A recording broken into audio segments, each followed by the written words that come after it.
Good evening everyone, welcome to Gill's Mentor online e learning platform. I hope आप जहां भी होंगे बहुत अच्छे होंगे। हम लोग कवर करने जा रहे हैं नंबर सिस्टम क्लास 2, जो आपके आने वाले पेपर सभी, चाहे पीपीएससी है, पीएससीबी क्लर्क एग्जाम की बात करें, एसएससी की बात करें, आरआरबी जेई की बात करें, एनटीपीसी अपकमिंग वैकेंसीज हैं and all other examinations including all the Punjab government exam and SSC exams. इन सब के लिए ये जो क्लास है बहुत ही बेसिक लेवल से शुरू की है मैंने, आप सबकी हाईली डिमांड थी और आपको बताना चाहूंगा कि हमने पार्ट 1 कल कंप्लीट किया था। मैं इसी प्रकार से आपको बेसिक्स करवाऊंगा और बेसिक्स से करवाता करवाता मैं आपको इसका हायर पार्ट भी करवाऊंगा। यानी आप अगर आज से 5 साल बाद में भी, मैं कहना चाहूंगा कि आपकी पीढ़ी के मेंबर भी अगर कुछ देखना चाहेंगे तो वो भी इनको बहुत अच्छे से देख के सीख सकते हैं।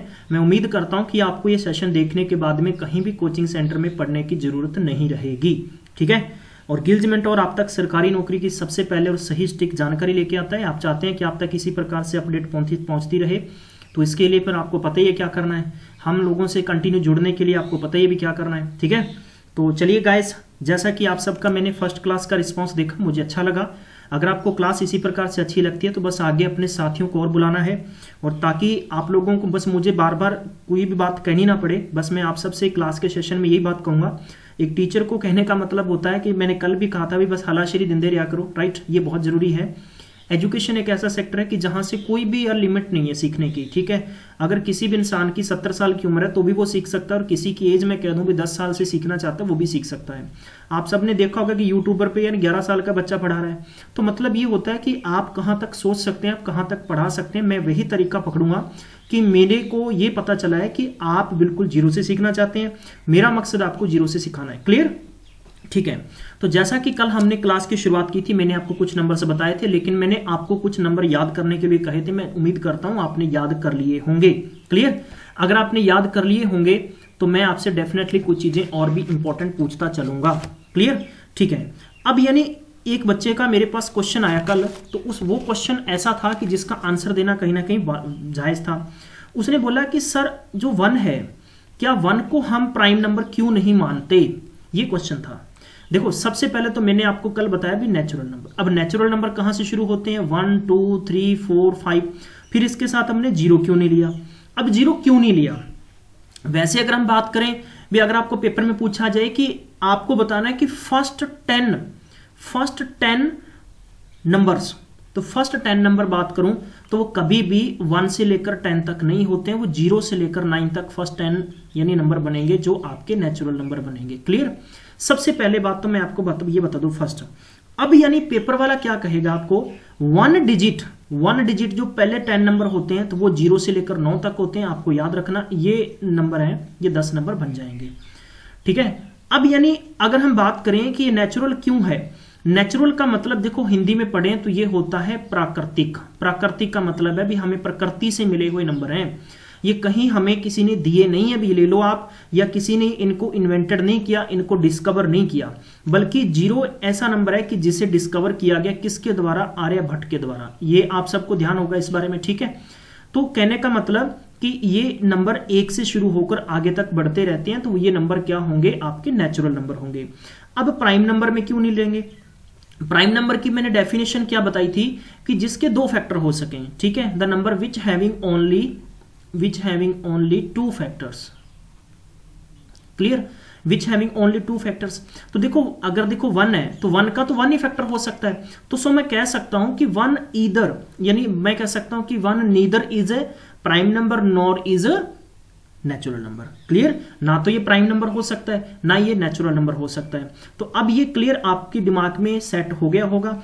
इसलिए प्राइम नंबर को हम किससे शुरू करते हैं, 2 से करते हैं, फिर 3 हो गया, फिर 5 हो गया, फिर 7 हो गया, फिर 11 हो गया, फिर 13 हो गया, इस प्रकार से बढ़ते रहते हैं। मैंने आप सबको कल काम भी दिया था, अपना होमवर्क दिया था कि इनको लर्न करना है। फटाफट से हम लोग लर्न करेंगे, जल्दी से रिपीट करूंगा मैं। 1 से लेकर 25 तक कितने होते हैं, 9 होते हैं। अगर आपको 1 से 50 तक पूछा जाए तो 15 प्राइम नंबर होते हैं। 1 से 75 तक कहा जाए तो 21 प्राइम होते हैं। 1 से 100 तक कहा जाए तो आपको याद रखना 25 होते हैं। और अगर आपको 1 से लेकर 125 के बीच में पूछा जाए तो 30 प्राइम नंबर होते हैं, क्लियर। हाँ जी, आप में से कोई भी विद्वान बंधु फर्स्ट टाइम क्लास में है तो वो नोट कर ले, मेरी बातों को अच्छे से काम करिएगा। मैंने कल भी बताया था, आप इनके नोट्स जरूर बनाएं, ठीक है। 1 से लेकर 50 के बीच में प्राइम नंबरों की बात करें तो टोटल मेरे पास होते हैं 35, ठीक है, 5 बढ़ जाते हैं। 1 से लेकर 175 के बीच में बात करूं तो टोटल 40 होंगे। 1 से लेकर 200 के बीच में 46 होते हैं। 1 से लेकर 300 के बीच में विद्वान मित्रों बात करें तो टोटल 100 यानी ओनली 62 होते हैं। अगर मैं बात करूं कि 1 से लेकर 400 के बीच में कितने प्राइम नंबर होते हैं तो 78 होंगे।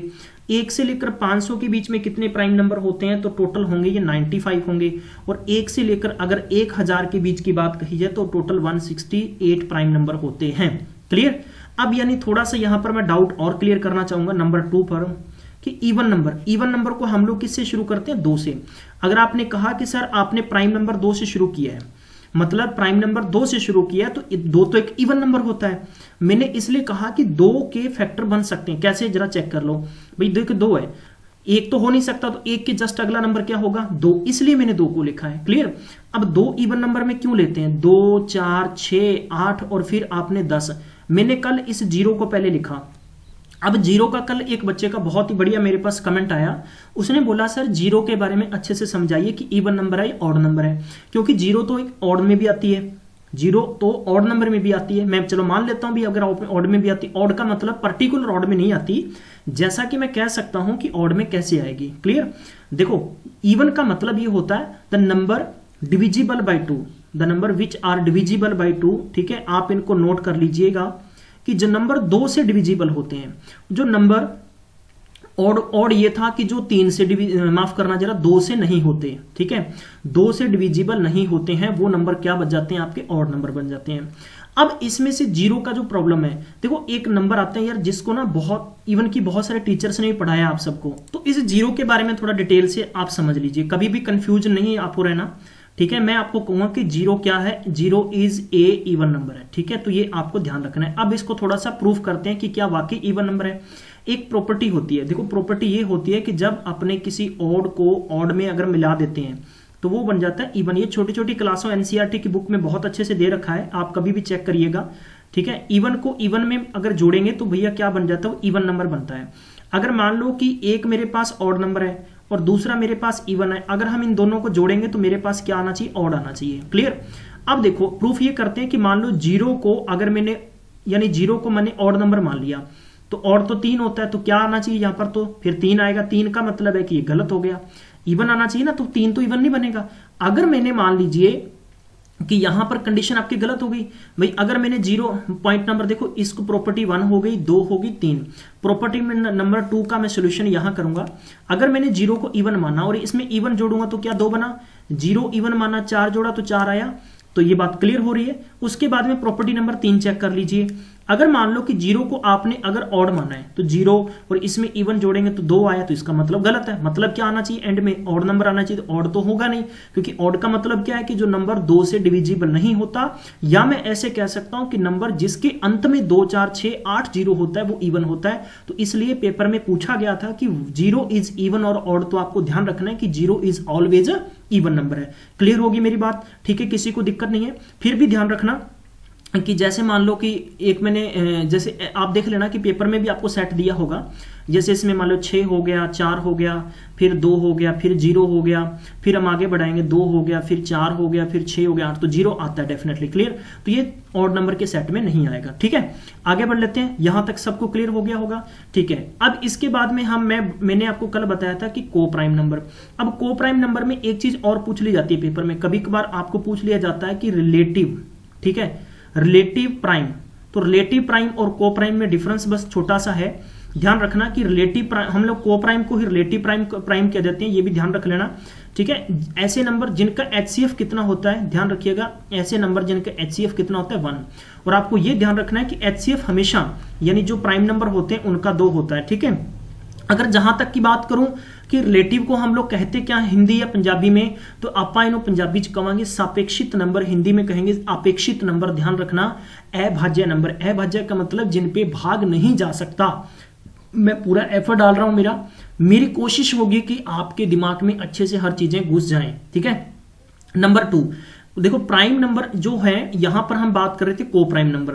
अब को प्राइम नंबर क्या है कि set of two prime number. आपको ध्यान रखना कि यहां पर लिख भी सकते हैं set of two prime number, ठीक है। ये सारी चीजें आपको एनसीईआरटी की बुक्स में दे रखी हैं, अगर आपने नहीं पढ़ी तो पढ़ भी सकते हैं, अदरवाइज आपको जरूरत नहीं पड़ेगी। मैं जो यहां पर पढ़ा दूंगा इसको नोट कर लीजिए, और यहां से आपको जो क्वेश्चंस पेपर में निकल के आएंगे तो इसके बाद में आप कभी भी कोई क्वेश्चन नहीं छोड़ेंगे। क्लियर, ठीक है। अब सेट ऑफ प्राइम नंबर का मतलब देखो, जैसे मैंने मान लिया कि मेरे पास हो गया कि एक मैंने यहां पर नंबर ले लिया कि 3, एक 5, फिर मैंने ले लिया 5 और 7, तो इन सब का एचसीएफ ऑब्वियस बात है 1 निकल के आएगा। क्लियर।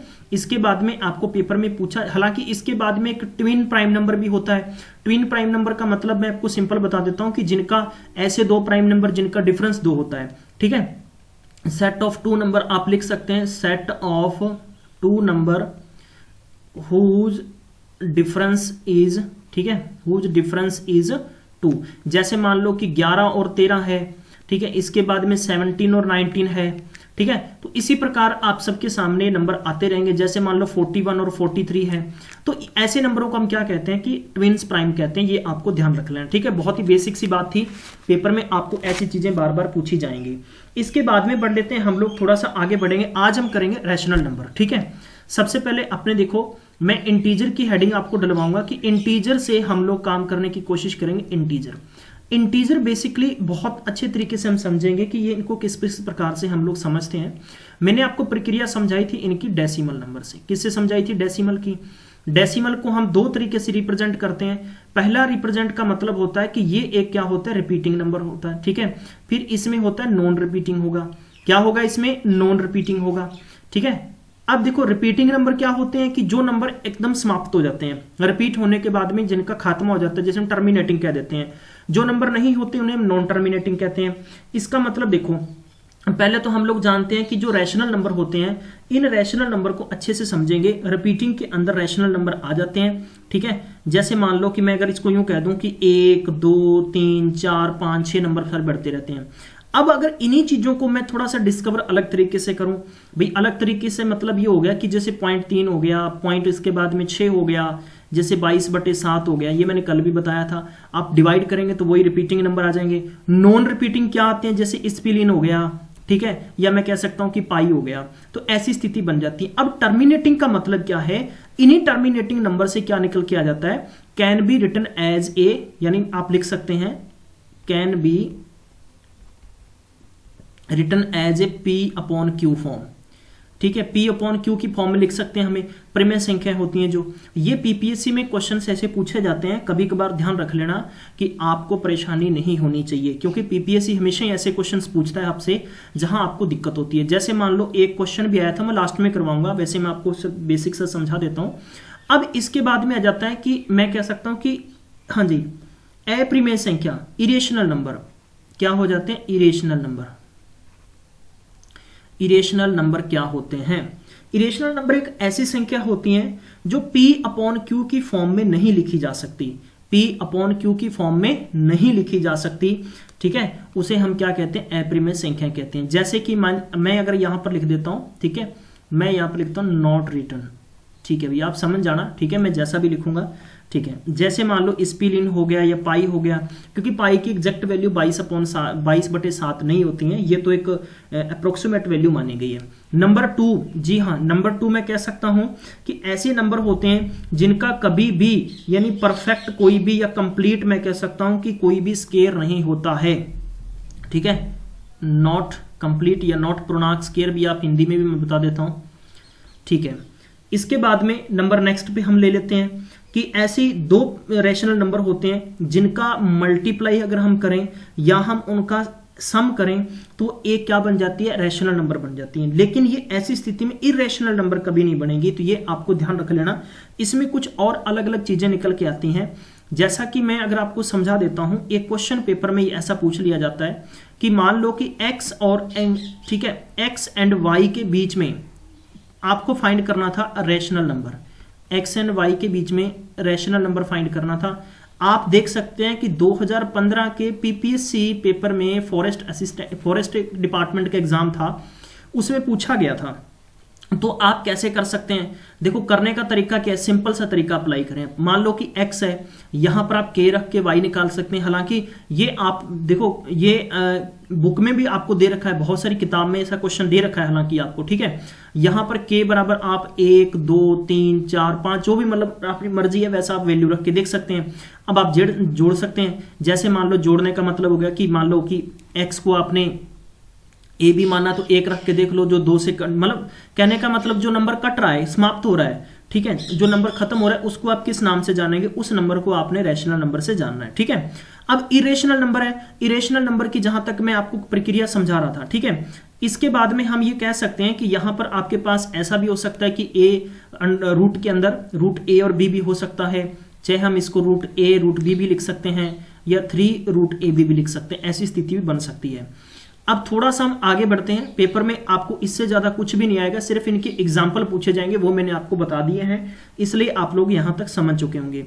अगर आप समझ में आ रहा है सेशन तो थम्स अप ऊपर करके ना लाइक करके मुझे बता दिया करो, ठीक है। आप लोग जो भी आपकी प्रतिक्रिया होती है, आपके मन में भावनाएं होती हैं जो मुझे कहना चाहते हो, वो लाइव सेशन में भी कह सकते हो। जब ये सेशन पूरा हो जाता है आप लोग इस वीडियो को स्किप करते हो, देखना बंद करोगे जब आप, ठीक है। उसके बाद में आप एक कमेंट बॉक्स में कमेंट भी डाला करें, आपको कैसा लगा या आप क्या इंप्रूवमेंट चाहते हैं, तो मैं वैसे ही मेरी कोशिश होगी कि मैं आपको उसी तरीके के कुछ क्वेश्चंस करवाने की कोशिश भी करूंगा, ठीक है। अब देखो एक चीज बताता हूं आपको, एक चीज ये है कि पेपर में आपको कभी भी एक कंडीशंस दी जा सकती है, कंडीशन ये दी जा सकती है कि डिविजिबल नंबर या इसके और अलग अलग नंबर्स कैसे कैसे होते हैं, तो मैं वो समझा देता हूं। जितनी भी मैं कह सकता हूं कि पूर्णांक संख्याएं होती हैं, जितने भी पूर्णांक संख्याएं होती हैं, ध्यान रखिएगा, ध्यान से सुन लीजिए, कुछ चीजें सुनने वाली भी होती हैं। जितने भी इंटीजर्स होते हैं वो सारे के सारे क्या बन जाते हैं, प्रीमेय नंबर बन जाते हैं। प्रीमेय का मतलब हो गया कि रैशनल नंबर बन जाते हैं। अब ये 3 तरीके की चीजें होती हैं। पहली देखो, एक तो होती पॉजिटिव, फिर हो जाती एक जीरो भी लिख सकते हैं, एक नेगेटिव। तो मैंने कहा मतलब जीरो तो पॉजिटिव में ओबियस बात आई गई, ठीक है। कहने का मतलब आप ये कह सकते हैं कि नेगेटिव नंबर जो इन्फिनाइट से शुरू होकर आगे बढ़ते हैं, 1 2 3 मैं कह सकता हूं पॉजिटिव नंबर हमेशा जीरो होता है, लेकिन जीरो एक नेगेटिव नंबर नहीं होता। ये बहुत ही छोटी सी बात है, आपको ध्यान में रखनी है। अब यानी इसके बाद में पॉइंट नंबर नेक्स्ट आ जाता है, जैसे कि प्राइम नंबर पे। ये टॉपिक बहुत इंपॉर्टेंट है प्राइम नंबर वाला, इनके कुछ और भी डीप में किस्से होंगे तो मैं आपके सामने शेयर करता रहूंगा। अब देखो गाइस, यहां पर कुछ चीजें निकल के आती हैं। मान लो कि आपने सब नंबरों को याद कर लिया, अब आपको ये कैसे पता कि ये एक प्राइम नंबर है या नहीं है, ठीक है। इज इट प्राइम नंबर और नॉट, ये क्वेश्चन खड़ा है। ये भी मेरे सामने बहुत अच्छा क्वेश्चन है।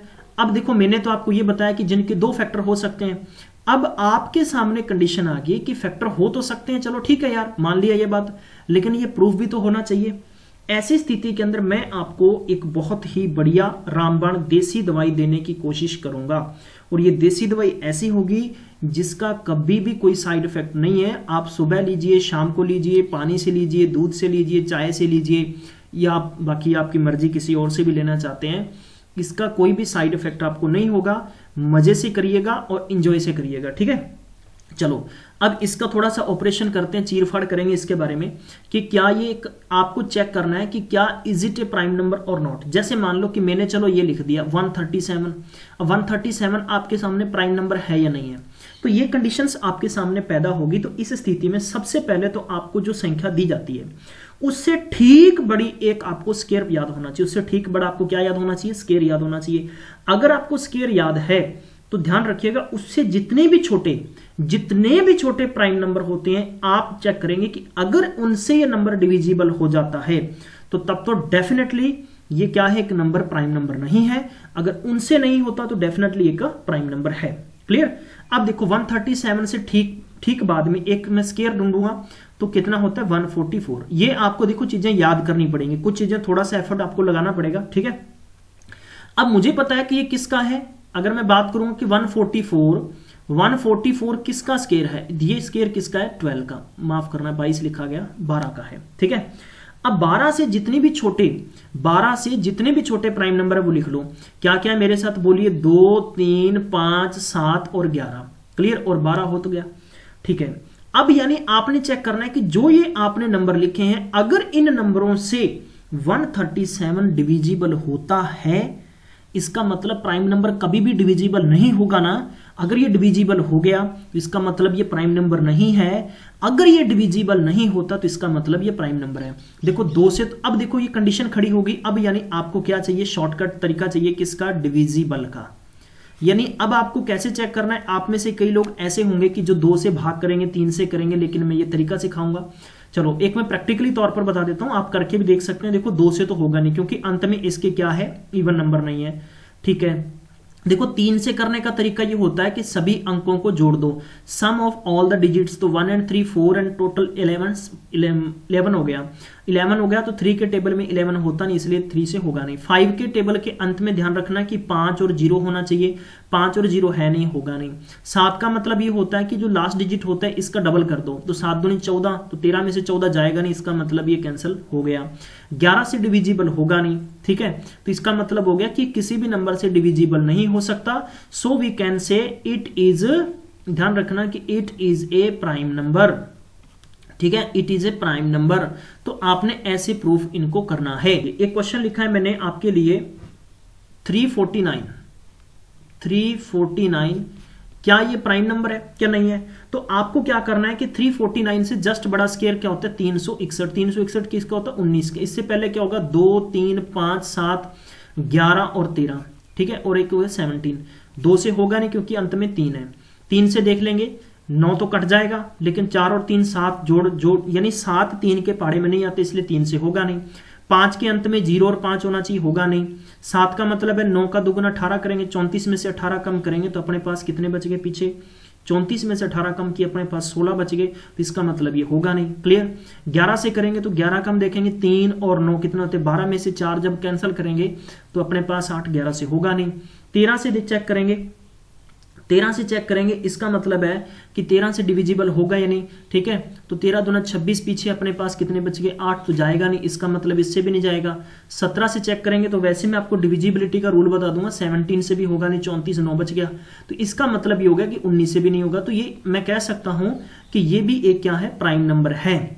तो ये आपने चेक कर लिया। अब यानी जब भी पेपर में आए, इसमें टॉपिक को यहीं थोड़ा सा रोकूंगा, मैं सिर्फ आपको डिविजिबल का रूल सिखाने वाला हूं, ठीक है। डिविजिबिलिटी का रूल सिखाऊंगा, ये हम करेंगे कल, यानी मैं आपको कल सिखाऊंगा डिविजिबल, ठीक है, याद रखिएगा आप, डिविजिबल रूल। नंबर 1 टॉपिक होगा। नंबर 2 होगा कि बड़े बड़े प्राइम नंबर जो पेपर में पूछे जाते हैं। नंबर 3, ठीक है, ये चीजें बताने के बाद में फिर मैं आपको बताऊंगा sum of even number and prime number. तो ये टॉपिक्स हमारे आगे होंगे, लेकिन एक काम करते हैं, तो आज के सेशन में बस इतना ही। थैंक यू सो मच, आप सबने टाइम दिया। मैं मिलूंगा नेक्स्ट में, तब तक ख्याल रखिएगा, पढ़ते रहिएगा, टेक केयर, बाय बाय।